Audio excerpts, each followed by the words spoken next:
ایک آدمی سوال کرتا کہ اللہ کے رسول سب سے بہتر لوگ کون ہیں؟ آپ نے فرمایا انا والذین معی، میں اور میرے ساتھ جو ہیں۔ ہم لوگوں کو پیار کس سے ہوتا ہے؟ بیوی سے، کسی چھوکری سے، مال سے، اولاد سے، ان تمام چیزوں سے ہمیں محبت ہوتی ہے۔ لیکن یہ عجیب و غریب لوگ تھے، جانتے ہیں انہیں کس سے محبت ہو گئی تھی؟ انہیں ایمان سے محبت ہو گئی تھی۔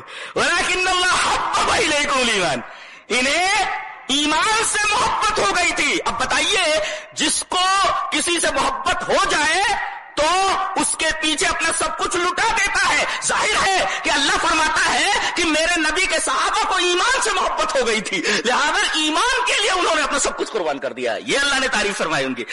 دنیا کی محبتیں تو ہوتی ہیں، لوگ اس سے محبت کرتے ہیں، اس سے محبت کرتے ہیں، اس سے محبت کرتے ہیں۔ یہ صحابہ کرام کی سب سے بڑی تعریف ہے، مدح ہے اور توصیف ہے، جو اللہ نے فرمائی کہ حبب الیکم الایمان، ان لوگوں کو ایمان سے محبت ہو گئی تھی۔